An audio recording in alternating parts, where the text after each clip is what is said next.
There are many people who feel the way you do. I'm a multi-genre author, and there are many multi-genre ethnic Black American authors as well. Um, the only thing is that a lot of people don't. Um, the only thing is that a lot of people don't go into our fantasy books or our thriller books or our. We do have people that go more into our romance. Or any of our other genres. I'm multi-genre, so I go from poetry to children's books to thriller, horror, fantasy, sci-fi. I do it all, right?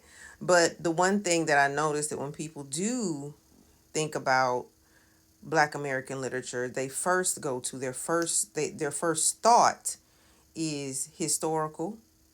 That's their first thought, and then their first thought is back into the slave books, right? Or to the trauma books, right? Or maybe even to the urban books where there's also trauma a lot of times in those books, right? And I also write urban too. But we have a range. If you go to um, any bookstores today, you'll see a range of our authors. At the very beginning, when we first started writing, there was a lot when I say at the very beginning of Black Lit, it was more to do with it was a they were writing what they saw and what they felt, and back then they saw a lot and they felt a lot. um that is our history. Okay, it is traumatic. um I write our history because I will always pay tribute to my forefathers in that way. I'm not going to allow their lives to be forgotten, um, because that happens to a lot of people who are in their position. Their lives are simply forgotten, but they won't be forgotten as long as I'm writing about them, right? There are some people who enjoy reading historical fiction, and I also write historical fiction that dates back to the 1960s or the 1930s, where there isn't and there's stories that are like, for instance, my story "An Evil Was Born." It has nothing to do with any of that stuff, but it's historical. And also I wrote the secret novel collection. It has nothing. It's back in the day, but it has nothing to do with slavery. There is trauma in it though.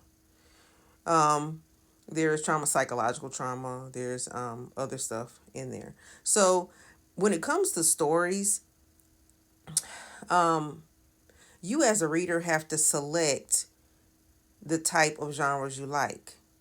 Okay, but Black America has more than one genre, and everything isn't traumatic. For instance, I wrote Black Fang. This is Black Fang.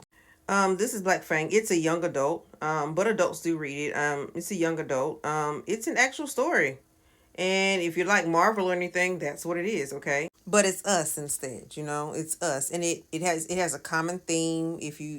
A common theme like me and you theme. It's not off into some other world reality, but and I don't want to give the whole story away, but it's about a young lady. Black Fang is a young girl.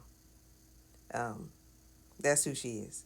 But those are types of books that both young adults and older adults read because they like those type of books. Also, here is another author, Lima Knight. I do a lot of her book covers for her, but she is more of a romance, a Black romance writer. Okay, and she does historical as well. But this is A Day in Paradise. I did this cover for her. I love this cover.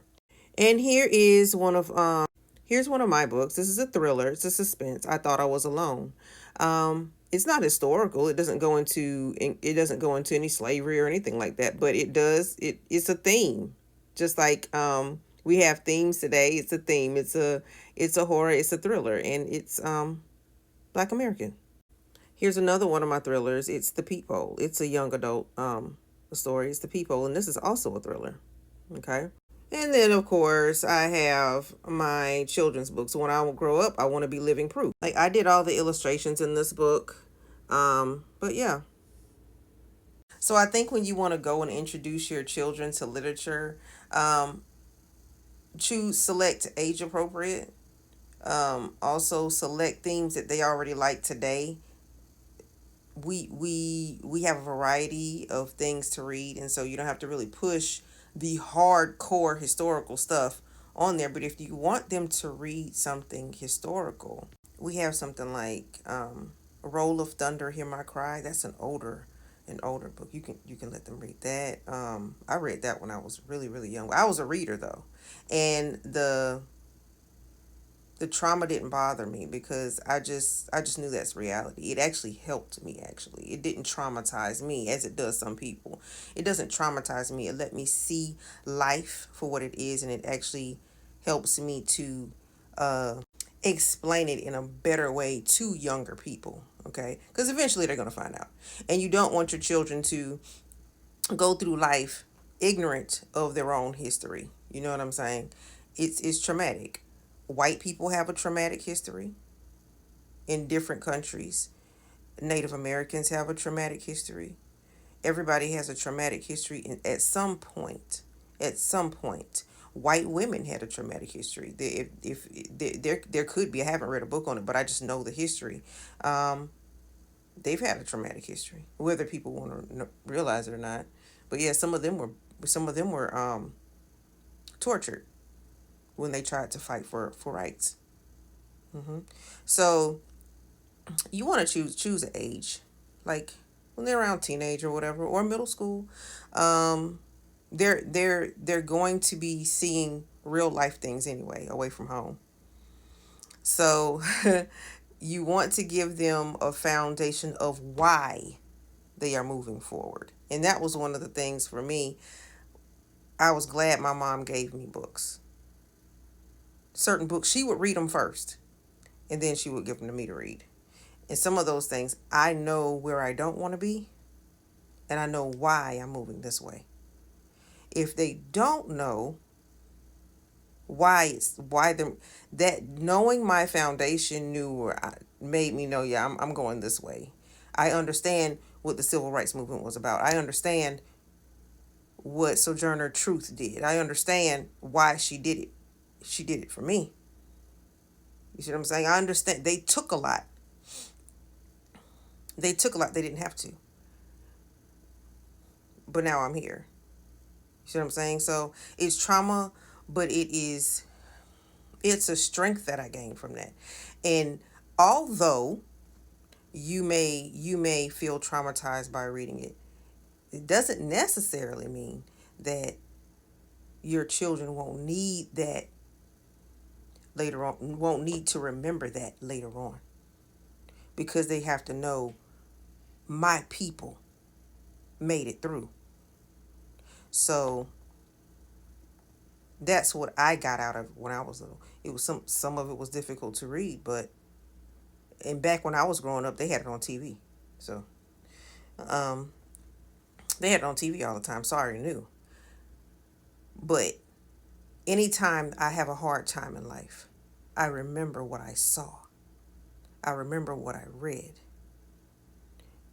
and nothing's gonna stop me. Without a foundation, an overcoming foundation like that, I don't know how I would see life actually. But I see it. I see it in that way. Um, and a lot has to do with what I read when I was little and what I know about my forefathers.